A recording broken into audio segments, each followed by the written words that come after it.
नमस्कार साथियों, मैं सुबीर आप सभी दोस्तों का अपने YouTube channel research before investing पे स्वागत करता हूं, अभिनंदन करता हूं। आज 28 जून कुछ मैसेज हैं, कुछ अपडेट्स हैं। ज़्यादातर अपडेट्स तो कम्युनिटी कंसेंसस बिल्डर्स के लिए हैं, बट कुछ अपडेट्स ऐसे आए हुए हैं जिसमें कि प्रोटोकॉल बहुत स्पष्ट रूप में कुछ चीज़ों को समझाने की कोशिश कर रहा है। उसको समझेंगे। एक दो सबमिट होने वाला है 7 तारीख को, 7 जुलाई को, उसके बारे में भी कुछ बताया गया है। और अभी का जो कंडीशन है, ज़्यादातर जो अपडेट्स है, जो मैसेज हैं, वो अभी का जो बेयरिश फेज है पूरे क्रिप्टो उद्योग जगत में, जो बेयरिश फेज है उसको लेकर बताया गया है कि उस फेज में हम लोग सभी लोग, ज़्यादातर लोग परेशान हैं अभी। तो सभी लोग जब परेशान हैं तो उसको किस तरीके से देखना चाहिए, क्या उस पूरे इकोसिस्टम में, पूरे क्रिप्टो स्पेस में जो प्रॉब्लम है, उस प्रॉब्लम को क्या सिर्फ नज़रअंदाज करके आपके प्रोटोकॉल में जो प्रॉब्लम दिख रही है लोगों को, तो सिर्फ यही मानना चाहिए, क्या ये उचित है? तो इससे संबंधित कुछ मैसेज है जिसको कि समझने की कोशिश करेंगे। और हाँ, ये मैं आप लोगों से निवेदन करूंगा कि ऐसे लोग जो कि प्रोटोकॉल में बने हुए हैं, तो मतलब प्रोटोकॉल बिहेव गलत तरीके से नहीं कर रहा है। ये मैंने कल पूरा स्टडी किया है और बहुत सारे मैसेजेस को मैं पढ़ा हूँ, डिकोड किया हूँ, समझा हूँ। तो कोई भी स्मार्ट कॉन्ट्रैक्ट गलत बिहेव नहीं कर रहा है। ये बिल्कुल उसी तरीके से बिहेव कर रहा है जिस तरीके से कोडिंग की गई है, उसमें कोई नई बात नहीं है। हाँ, परेशानी होती है लोगों को, ऐसे लोगों को ज़्यादा परेशानी हो रही होगी अभी, जो कि कुछ और सोचकर इस इकोसिस्टम में आए, उनका उद्देश्य कुछ और रहा होगा, अल्पकाल में, मतलब शॉर्ट टर्म में ज़्यादा गेन दिख रहा होगा, या बहुत सारे ऐसे मोटिवेटिंग फैक्टर्स होते हैं जो कि दिखाते हैं लोगों को कि आप बहुत बड़ा धन अर्जित कर लेंगे बहुत कम समय में। तो वैसे लोगों को परेशानी हो रही होगी।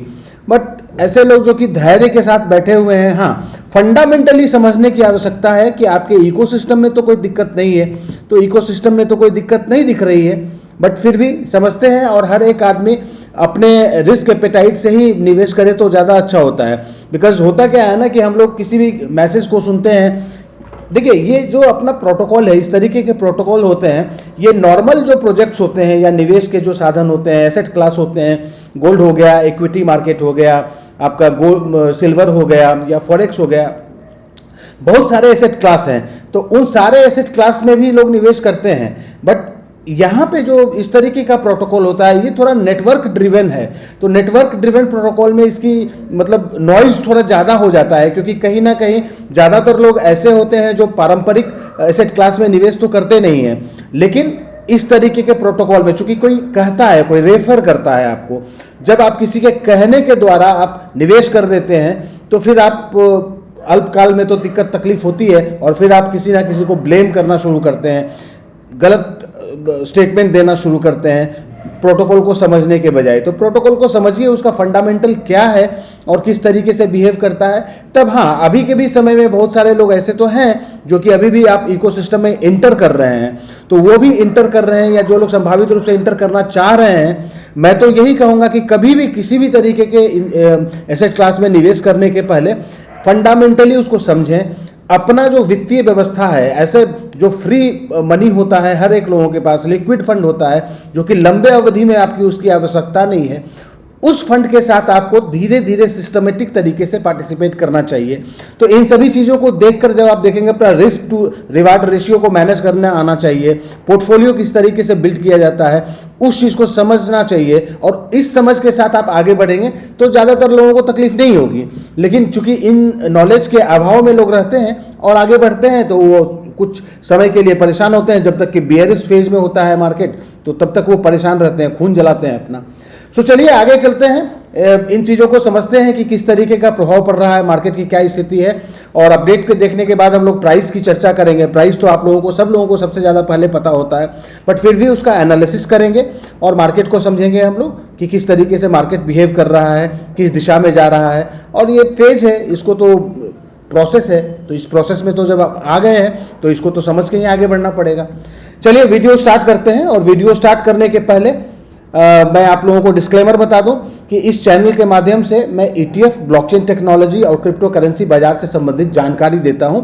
इसको कोई वित्तीय सलाह, कोई भी फाइनेंशियल एडवाइस नहीं है। ये कभी भी आप निवेश करें किसी भी एसेट क्लास में, तो आप अपने वित्तीय क्षमता के अनुसार पार्टिसिपेट करें, अपने किसी समझदार व्यक्ति या जो एक्सपर्ट्स हैं, जो वित्तीय सलाहकार हैं, उनसे संपर्क करके और उसके बाद अपने पोर्टफोलियो को मैनेज करें। चलिए आगे बढ़ते हैं अपडेट्स की तरफ। तो मुख्य रूप से जो अपडेट आया है वो अपने कमेंट्री अकाउंट पे आया है, और कमेंट्री अकाउंट पे जो अपडेट आया है उसमें से मुख्य अपडेट, एक तो अपडेट बताया गया है जिसमें कि ये है update, advance dispatch July 7 Jeju island consensus submit officially set.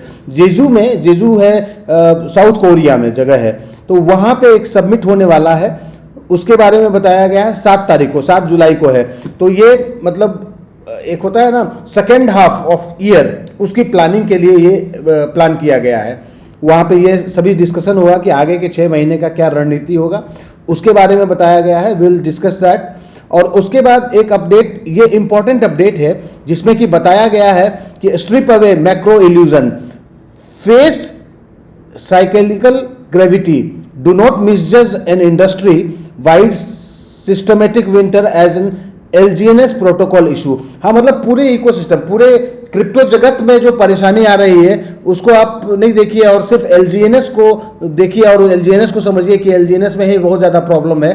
तो इससे संबंधित बातें बताई गई हैं, कुछ स्पष्टीकरण दिया गया है, इसको हम लोग समझेंगे। ये देख रहे हैं ना, मैसेज दिया हुआ अल्फा और बीटा के रूप में, मतलब बीटा जोखिम को बताया गया हो और अल्फा आपके जो प्रोटोकॉल है उसकी स्ट्रेंथ को दिखाकर ये बताने की कोशिश किया गया है।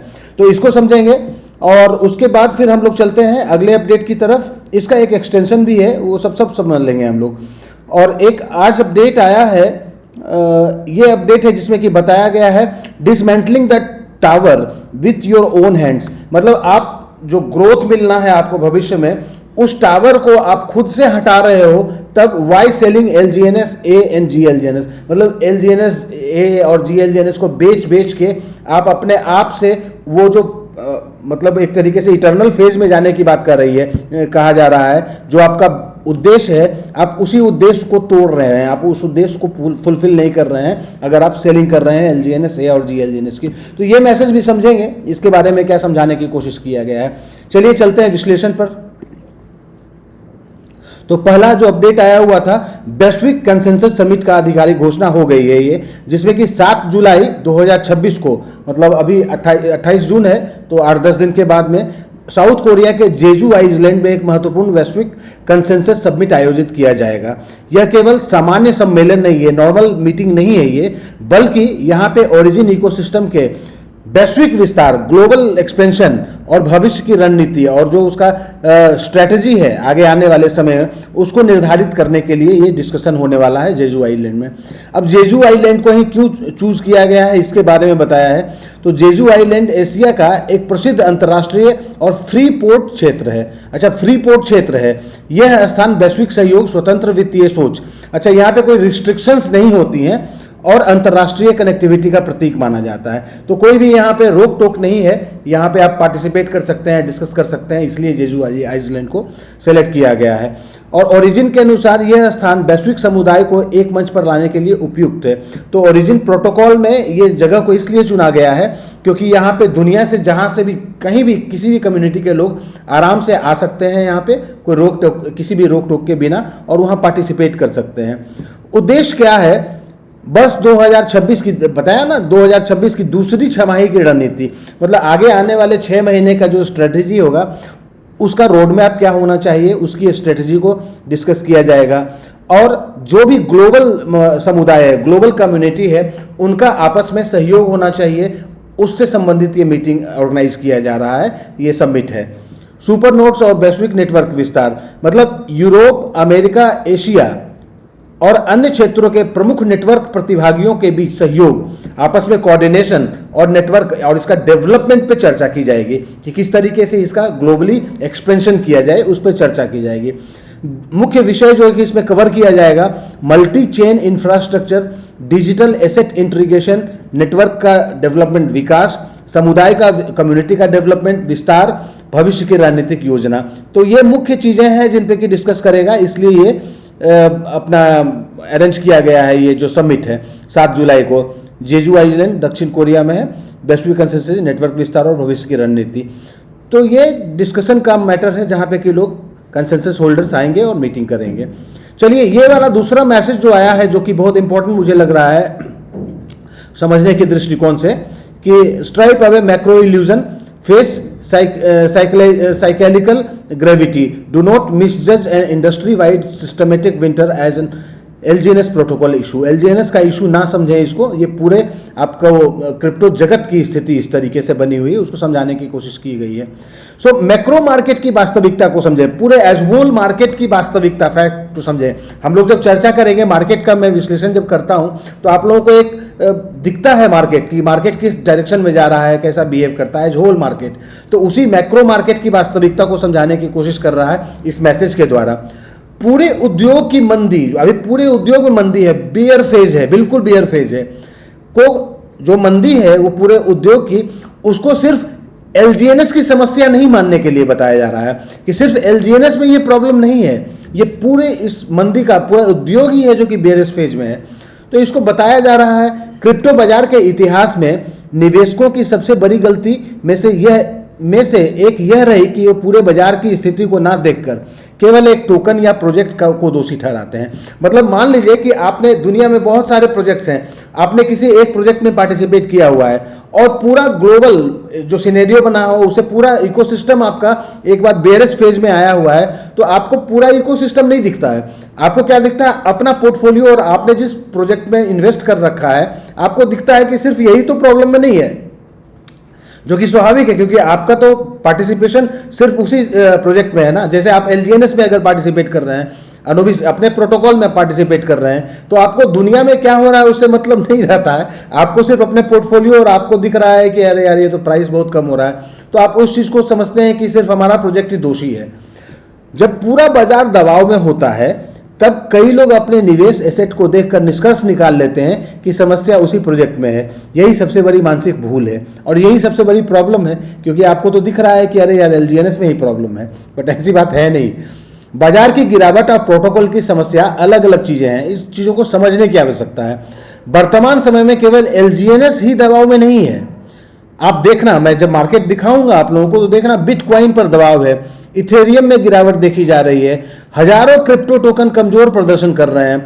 वैश्विक आर्थिक परिस्थितियां और ब्याज दरें, जो ब्याज दरें हैं, जोखिम वाले निवेशों पर असर डाल रही हैं। तो क्रिप्टो तो सब लोग जानते हैं ना कि यहाँ पे रिस्क ज़्यादा है तो रिवार्ड भी ज़्यादा होता है। तो जब इस तरीके का प्रोटोकॉल जहाँ पे वॉलेटिलिटी बहुत ज़्यादा होती है, तो ऐसी स्थिति, ऐसी जो आर्थिक परिस्थितियाँ, वैश्विक आर्थिक परिस्थितियाँ बनी हुई हैं, तो इसमें से ज़्यादा जोखिम वाले जो एसेट क्लास होते हैं उसमें से फंड निकलता है बाहर, और वो स्वाभाविक है कि वो ऐसे जगह पे जाता है जहाँ पे कि ज़्यादा जोखिम ना हो, रिटर्न बेशक कम हो। अब गोल्ड कोई खरीद रहा है तो रिटर्न बेशक कम होगा उनको, लेकिन उनको लगता है कि मैं सेफ एसेट में इन्वेस्ट कर रहा हूँ, तो जोखिम लेने की क्षमता कम हो जाती है जब आप बेयरिश मार्केट में होते हैं। तो सिस्टमेटिक सिस्टम और प्रोटोकॉल वैल्यू में अंतर समझें। इसमें अंतर क्या बताया है? देखो, किसी भी निवेश में दो प्रकार के प्रभाव होते हैं।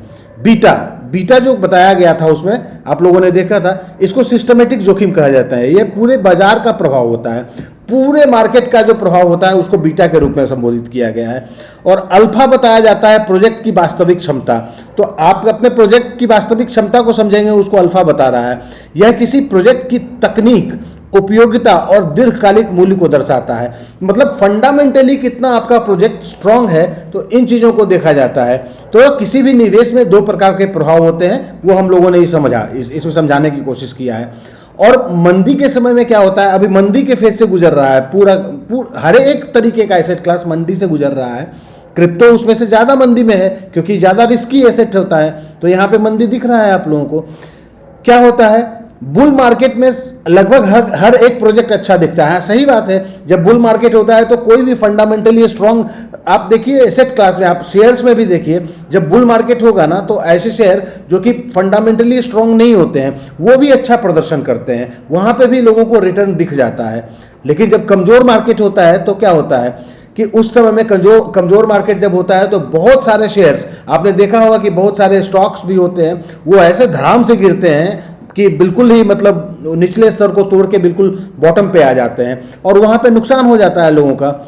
लेकिन जब बाजार कमज़ोर होता है, उन्हीं चीज़ों को बताया है यहाँ पे कि लेकिन जब बाजार कमज़ोर होता है तभी यह स्पष्ट होता है कि कौन सा प्रोजेक्ट केवल प्रचार पे, हाइप पे आधारित है और कौन सा प्रोजेक्ट मजबूत आधार पे खड़ा है। तो फंडामेंटली जो स्ट्रांग होते हैं प्रोजेक्ट्स वो बच जाते हैं इस तरीके की मंदी की स्थिति में, और जो कमजोर होते हैं वो धराशायी हो जाते हैं।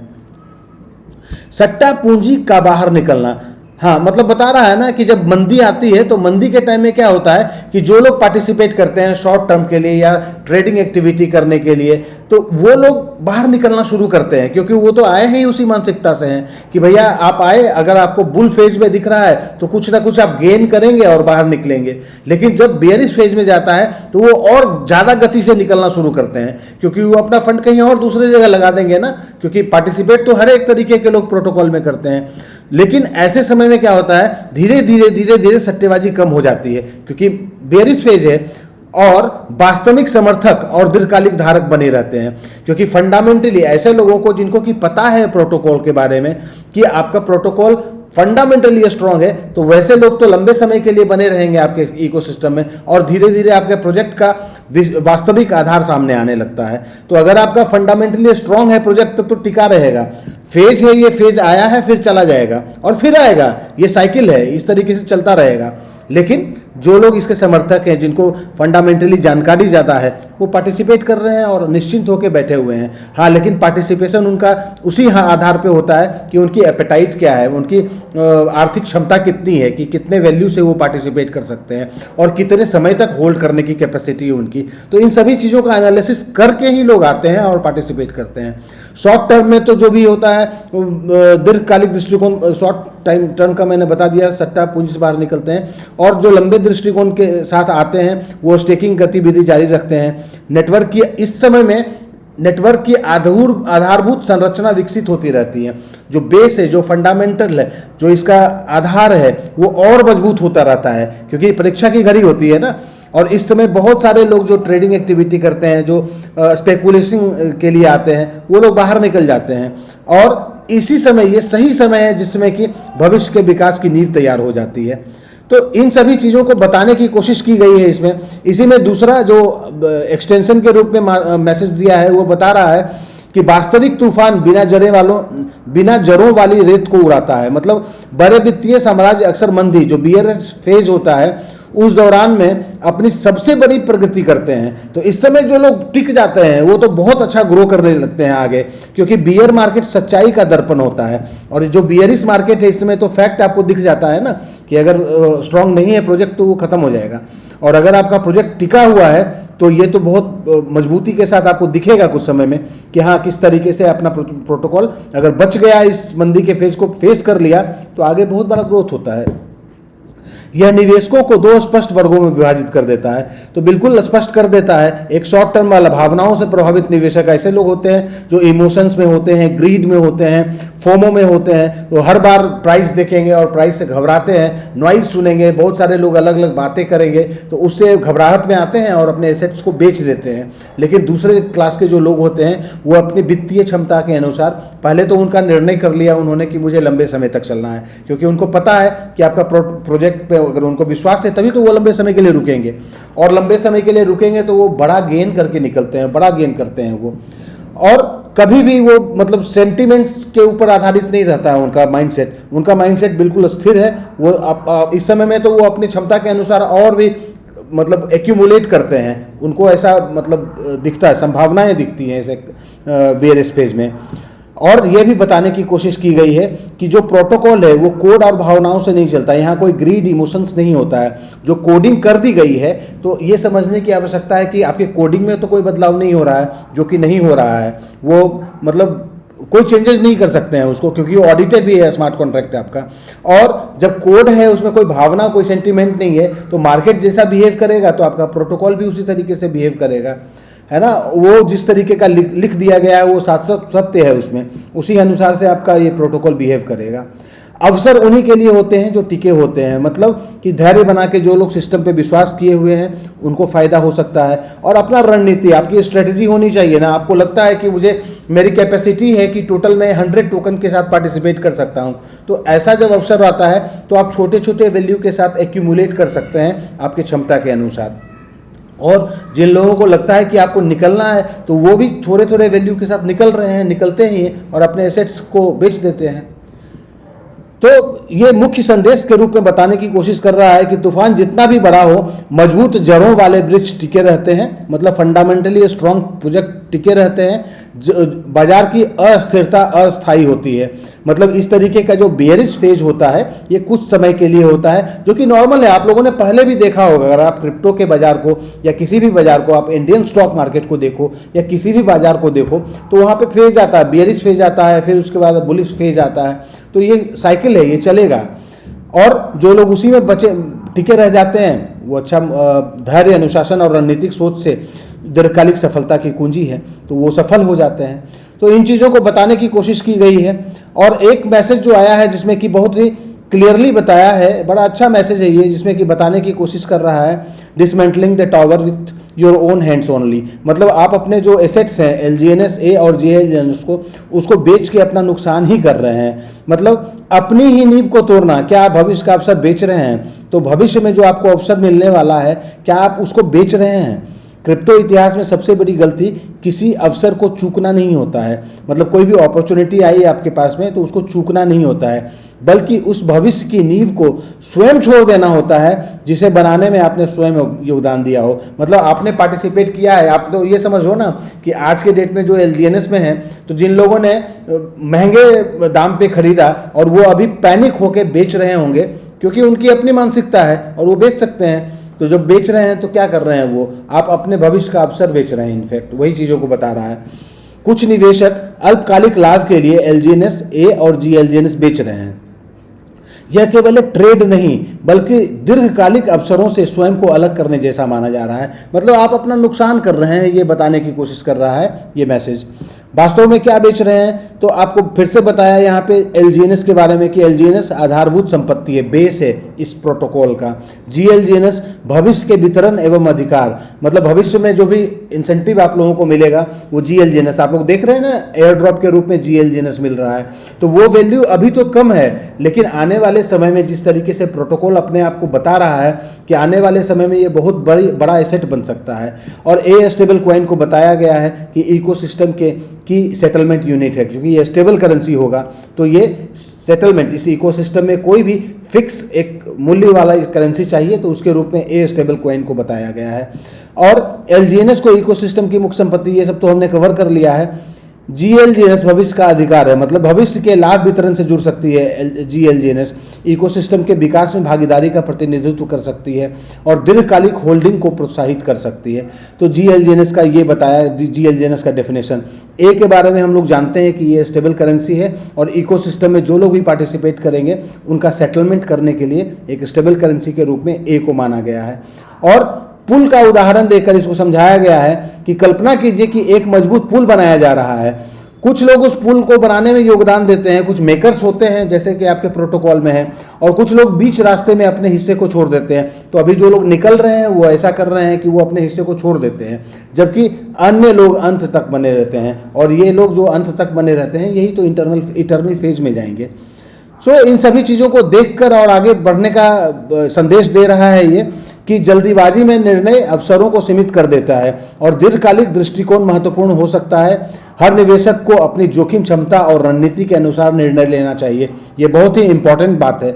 और जो भी अपनी जोखिम क्षमता, अपनी जो रिस्क एपेटाइट है, या फिर अपनी स्ट्रेटजी को बिना बनाए हुए कुछ भी किसी भी तरीके से आए और अपने सारे धन का इन्वेस्टमेंट कर दिया, तो वहाँ पे लोग परेशान होंगे।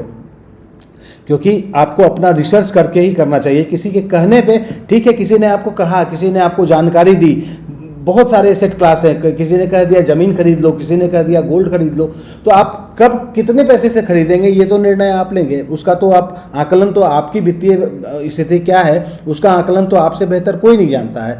तो आप उन चीज़ों को जरूर समझें और तब पार्टिसिपेट करें। सिर्फ लालच में आके कि आप सारे अपने जितने इकट्ठा आपका सेविंग्स है उन सारे सेविंग्स के साथ में आपने पार्टिसिपेट कर लिया और ज़मीन में खरीद लिया और उस ज़मीन की कीमत ही 5 साल तक नहीं बढ़ा और आपको बेचने की आवश्यकता हो रही है, बिक भी नहीं रहा है। तो ये सारी प्रॉब्लम होती हैं। तो किसी भी निवेश को करने से पहले अपना रिसर्च जरूर कर लेना चाहिए। और एक बड़ा अच्छा मैसेज है जिसमें कि समझ ही ब्लॉकचेन का वास्तविक कर है, ये मैसेज दिया गया है। ओरिजिन का कोड आधारित इंजन संदेह या हिचकिचाहट के लिए नहीं रुकता, मतलब यहाँ कोई सेंटिमेंट्स की जरूरत नहीं होती है। बाजार में आने वाला हर उतार चढ़ाव किसी इकोसिस्टम संकट का संकेत नहीं होता है, मतलब आपके इकोसिस्टम में कोई परेशानी आ गई, कोई संकट, ऐसा कोई संकेत नहीं होता है। कई बार यह एक प्राकृतिक प्रक्रिया होती है, नेचुरल है, जो अल्पकालिक सोच और दीर्घकालिक विश्वास के बीच अंतर स्पष्ट करता है। तो अभी की जो स्थिति है, जो बेयरिश मार्केट होता है, तो बेयरिश मार्केट में जो लोग निकल जाते हैं उनकी सोच, और जो लोग बने रहते हैं इकोसिस्टम के साथ, किसी भी इकोसिस्टम के साथ, तो उनके सोच को अंतर, उनका दीर्घकालिक विश्वास के बीच का जो अंतर होता है उसको स्पष्ट करता है इस तरीके का फेज। सो बाजार की अस्थिरता का दूसरा पक्ष क्या है? हर गिरावट का अर्थ कमजोरी नहीं होता। कभी कभी बाजार की अस्थिरता क्या बताता है? कमजोर विश्वास को अलग करती है। तो जो लोग कमजोर विश्वास के साथ इकोसिस्टम में होते हैं उनको फिल्टर कर देता है, उनको निकाल देता है, वो निकल जाते हैं, और अल्पकालिक सोच रखने वालों को बाहर कर देती है। दीर्घकालिक प्रतिभागियों की स्थिति को मजबूत करती है, और ऐसे लोग जो कि लंबे समय के लिए रुके हुए, वो अपने यील्ड को वो एक्यूमुलेट कर रहे हैं, क्योंकि उनको चिंता नहीं है ना, उन्होंने तो माइंड सेट कर रखा है कि उनको किस तरीके से पार्टिसिपेट करना है, तो वो अपने स्ट्रेटजी के हिसाब से मतलब कायम है सिस्टम के साथ में। समझ और धैर्य की परीक्षा के बारे में बताया है। जिनकी समझ सीमित होती है, ऐसे लोग जो कि नहीं जानते हैं प्रोटोकॉल के बारे में, वो अक्सर केवल अल्पकालिक मूल्य परिवर्तन को देखते हैं। तो फंडामेंटली बहुत सारी चीज़ें हो रही हैं, वो सारी चीज़ें नहीं दिख पाती हैं ऐसे लोगों को, लेकिन उनको सिर्फ प्राइस ही दिखता है, तो वो सिर्फ प्राइस को देखकर अपना डिसीजन ले लेते हैं वो।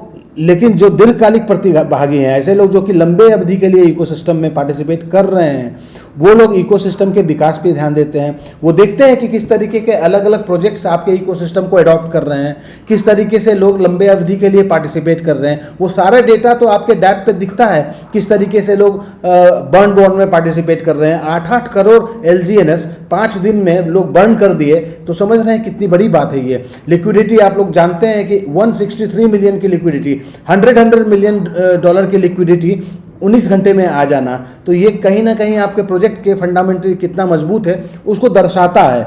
बहुत सारे लोग 360 डेज में पार्टिसिपेट कर रहे हैं, मतलब 1-1 लाख LGNS एक दिन में लोग 360 डेज में पार्टिसिपेट कर रहे हैं और फंड को अपने लॉक कर रहे हैं लंबे समय के लिए। तो ऐसे भी लोग हैं, तो उन लोगों को तो जो अल्पकालिक के लिए आए हैं उनको ये चीज़ें नहीं दिखेंगी, उनको तो वो दिखेगा ना अपना जो प्राइस है, $2 $1 आ गया, तो उन चीज़ों को देखेंगे, वो तो परेशान होंगे ही और वो बेच के निकल जाएंगे। वो निकलेंगे और उनको निकलना भी चाहिए, क्योंकि उनकी मानसिकता उस तरीके से है, तो इनका दोष नहीं है उनका, वो उस मेंटल फ्रेम से आए हुए हैं। और इटर्नल स्टेज की अवधारणा को बताया गया है कि इटर्नल स्टेज को भविष्य के उस चरण के रूप में प्रस्तुत किया गया है जहां मजबूत समुदाय, तो मजबूत समुदाय के लोग तो वही होंगे जो लंबे समय के लिए इकोसिस्टम पर विश्वास करते हैं, दीर्घकालिक भागीदारी के साथ आते हैं और निरंतर निर्माण करते रहते हैं और अस्थायी मूल्य मिलकर इकोसिस्टम को आगे बढ़ाते हैं। और जो शॉर्ट टर्म में होते हैं वो लोग तो शोर देखते हैं ना कि प्राइस कम हो गया तो निकल जाते हैं, और ये शोर हमेशा अनदेखा करें। मैसेज दे रहा है कि शोर हमेशा रहेगा, ये हर समय का ये चक्र है, कभी बेयरिश फेज होगा, कभी बुलिश फेज होगा। ऐसे लोग तो बुलिश फेज में बहुत ज़्यादा उत्साहित भी हो जाते हैं, तो वो भी नहीं होने की आवश्यकता है, क्योंकि ये फेज है, साइकिल है ये। शोर हमेशा रहेगा, बाजार हमेशा बदलता रहेगा, लेकिन स्पष्ट दृष्टि और अनुशासन ही दीर्घकालीन सफलता की नींव बनाते हैं। भावनाओं पर नहीं, रणनीति पर ध्यान दें। इमोशंस से काम नहीं चलेगा। अभी आप अपने स्ट्रेटजी के हिसाब से चलें, अपने स्ट्रेटजी से आप अपने पोर्टफोलियो को मैनेज करें और आगे बढ़ें। अल्पकालिक उतार चढ़ाव से प्रभावित नहीं होने की बात कही गई है, और अपना निर्णय स्वयं के शोध और समझ के आधार पर लें, ना कि किसी के कहने पर, किसी भी तरीके के जमा पूंजी के साथ में आप किसी प्रोटोकॉल में प्रवेश कर जाएं। तो इन सभी चीज़ों को ध्यान में रख के आप आगे बढ़ सकते हैं। इसी से आपका पोर्टफोलियो मैनेज होगा और आपका रिस्क मैनेज हो पाएगा। सो उम्मीद करता हूँ चीज़ें बहुत स्पष्ट हो रही होंगी आप लोगों को। हाँ, लेकिन एक चीज़ बिल्कुल क्लियर है कि अभी बहुत सारे लोग हैं इस तरीके के दबाव में हैं, तो वो दबाव में हैं तो आपके पास 2 ही विकल्प है, या तो आप अपना नुकसान बुक करें और बाहर निकल जाएं, जैसे बहुत सारे लोग करते हैं और कर सकते हैं, और ऐसे लोग जो कि जिनके पास क्षमता है, वित्तीय क्षमता है, और उन्होंने अपनी उस मानसिकता के साथ पार्टिसिपेट किया है जहाँ पे कि वो लंबे अवधि के लिए इकोसिस्टम में बने रहेंगे, तो उनके लिए तो ऐसा दिख रहा है कि आपके इकोसिस्टम में जिस तरीके से कोडिंग की गई है उसी तरीके से ये बिहेव कर रहा है। कोई भी इसमें अनायास गलत चीज़ें नहीं नहीं हो रही हैं, कोई भी स्कैम टाइप का कुछ एक्टिविटी इस तरीके का अभी तक तो नहीं दिख रहा है, और हर एक चीज़ सिस्टमेटिक तरीके से चल रहा है। क्योंकि बाजार का ये कंडीशन है, इसलिए आप भी अछूते नहीं रह सकते हैं उस कंडीशन से, क्योंकि आप भी उसी बाजार का हिस्सा हैं। चलिए, उम्मीद करता हूँ चीज़ें आप लोगों को स्पष्ट हो रही होंगी, समझ में आ रही होंगी। तो आप जरूर चैनल के साथ बने रहें, अपने दोस्तों के साथ शेयर करें इन्फॉर्मेशन को, ताकि उनको भी समझ में आए चीज़ें और आगे किस तरीके से बढ़ना है उसका निर्णय ले सकें। चलते हैं हम लोग और बाजार को देखते हैं, प्राइस को देखते हैं कि प्राइस की क्या स्थिति है। तो प्राइस की स्थिति तो आप लोगों ने देखा है, सबसे पहले हम लोग प्राइस ही देखते हैं। तो प्राइस अपने जो मैंने परसों बताया था कि ये 2.26 का एक सपोर्ट जोन है, तो इस सपोर्ट जोन को टच करने वाला है, उम्मीद करता हूँ टच कर लेगा, और उसके बाद जब प्राइस तोड़ के नीचे जाएगा तभी एक नया सपोर्ट पॉइंट बनेगा। बट मैं तो उम्मीद कर रहा हूँ कि ये जो अपना ऑल टाइम लो था 226 वाला, यहाँ पे कुछ हलचल हो सकती है। बट देखते हैं कि किस तरीके से, अभी सेंटिमेंट तो बिल्कुल मतलब बेयरिश फेज में है, तो इसलिए ये प्राइस नीचे जाने की संभावना है। अब देख लेते हैं कि पार्टिसिपेंट्स पार्टिसिपेट कर भी रहे हैं या नहीं कर रहे हैं। तो बिकवाली तो हम लोगों को स्पष्ट रूप से दिख रहा है कि 24 घंटे में भी 3.25% का, तो अच्छी बिकवाली है, इसमें कोई शक शंका नहीं है। हाँ, लेकिन एक बात यह है कि कल भी मैंने मार्केट को देखा था, तो बाइंग और सेलिंग वॉल्यूम इकट्ठा एक बार हो गया था, लेकिन फिर उसके बाद सेलर्स ज़्यादा एक्टिवेटेड हैं। अभी पैनिक है ना, तो वो बेचेंगे तो बेच रहे हैं, लेकिन 9.4 मिलियन की बाइंग भी हुई है। ये अच्छी बात है कि आपका प्रोजेक्ट डेड नहीं है, यहाँ लोग पार्टिसिपेट भी करते हैं। और ये जो डिस्टेंस है, ये जो डिफरेंस है 45 और 55 का, मतलब 2 मिलियन का ही रह गया है। तो देखते हैं, ऐसा हो सकता है कि कभी भी ये पलट जाए, मतलब सेलिंग वॉल्यूम कम हो जाए और बाइंग थोड़ा तेज हो जाए, ये कभी भी हो सकता है। अब देख लेते हैं कि बड़े पार्टिसिपेंट्स भी बेच रहे होंगे अभी। हाँ, बड़े पार्टिसिपेंट्स भी बेच रहे हैं, तो सेलिंग का प्रेशर बहुत ज़बरदस्त बना हुआ है। अच्छा है, अभी यहाँ पे तो हालांकि 22-24 घंटे में, हाँ इस समय में ना बाइंग और सेलिंग प्रेशर इकट्ठा हो गया था 22-20 घंटे पहले, तो इसलिए उस समय में थोड़ा सा लग रहा था कि रिवर्सल आ सकता है। बट उसके बाद अचानक से फिर से सेलिंग बढ़ी है। तो अभी लोगों में बहुत पैसा है, अभी लोगों के पास बहुत सारे लोग ऐसे पार्टिसिपेंट्स हैं अभी इकोसिस्टम में, खास करके पॉलीगॉन पे, जिनके पास की मतलब जो अल्पकाल के दृश्य मतलब ट्रेडिंग एक्टिविटी के लिए पार्टिसिपेट किए हैं। तो उन लोगों को निकलना है, लिक्विडिटी सफिशिएंट है। 100 मिलियन भी अभी बेच देंगे ना अगर पॉलीगॉन पे, तो भी कोई दिक्कत नहीं है, वो बेच सकते हैं, इतना फंड है अभी। आप देख सकते हैं यहाँ पे लिक्विडिटी 253 मिलियन की बनी हुई है, दिक्कत नहीं है। अब हम लोग एक बार देख लेते हैं कि आवे पे की लिक्विडिटी की क्या स्थिति बनी है अपने उसमें अनुबिस ब्लॉकचेन पे। तो अनुबिस पे भी सेलिंग है, बट ठीक है, अनुबिस में जो सेलिंग है ये प्रॉफिट बुकिंग वाली सेलिंग है, और $3 के आसपास का प्राइस इसमें है, और 258 के आसपास। तो जो लिक्विडिटी कम हुई है ज़्यादा, वो आपके पॉलीगॉन ब्लॉकचेन से हुआ है।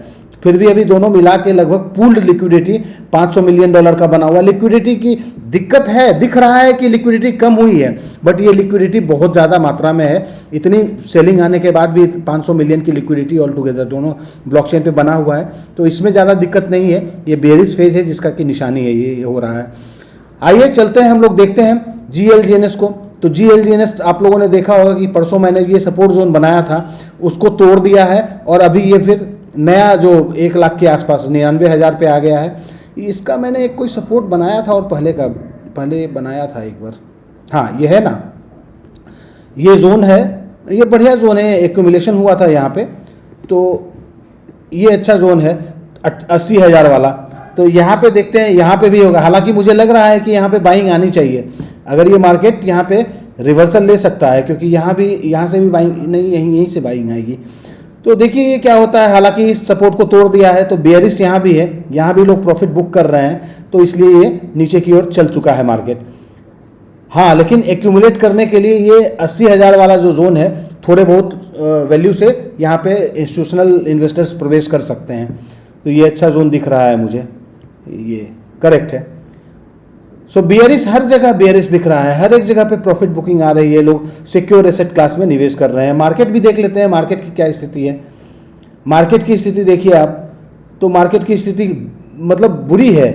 देख रहे हैं एक्सट्रीम फियर जोन में आपका ये index, fear and greed index चला गया है। 20 से कहाँ 22 पहुंच गया था। तो अभी ग्लोबल सिनेरियो जो है वहाँ पे डिस्टर्बेंस फिर से बढ़ गई है। तो उसका नतीजा ये दिख रहा है, आप लोगों को दिख रहा है ना। बिटकॉइन 7 डेज का ये डिटेल है। बिटकॉइन 7% के आसपास, इथेरियम 9-10% गिरा हुआ है, BNB 6%, XRP 8-9% की गिरावट है, सोलाना 3-4% की गिरावट है। तो हर एक जगह पे आप देख सकते हैं कि गिरावट गिरावट गिरावट पूरे जगह पे दिख रहा है, गिरावट है। तो ये सेंटीमेंट है, ये मार्केट का ये फेज है जिसको कि मार्केट मतलब फेस कर रहा है अभी, और इसमें आप कुछ नहीं कर सकते हैं। आप या तो संयम के साथ बैठे रहिए, अपना वेट कीजिए उस समय का जिस समय की ये मार्केट बिहेव करे, थोड़ा सेंटीमेंट ठीक हो, अदरवाइज आप अपने एसेट को बेचकर बाहर निकल सकते हैं, ऐसा कंडीशन बना हुआ है। और जो लोग अभी बेच के बाहर निकलेंगे वो संभवतः प्राइस मतलब सस्ता है तो अपना नुकसान करके ही निकलेंगे। तो समझदारी से काम लें और अपने रिस्क एपेटाइट के हिसाब से ही पार्टिसिपेट करें और अपने वित्तीय क्षमता के अनुसार पार्टिसिपेट करें। किसी के कहने मात्र से कहीं भी कुछ भी पैसा अनाप शनाप लगा दिया और उसके बाद परेशान होने से कोई फायदा नहीं है। ठीक है, आज के लिए बस इतना ही। उम्मीद करता हूं कि आप लोग स्वस्थ होंगे और मस्त रहिए और टेंशन मत लीजिए। आपका प्रोटोकॉल ठीक है, कोई दिक्कत की बात नहीं है। हाँ, थोड़ा क्षणिक नुकसान दिख रहा होगा आप लोगों को। कल मिलता हूं नए अपडेट के साथ। Thank you very much. Thank you.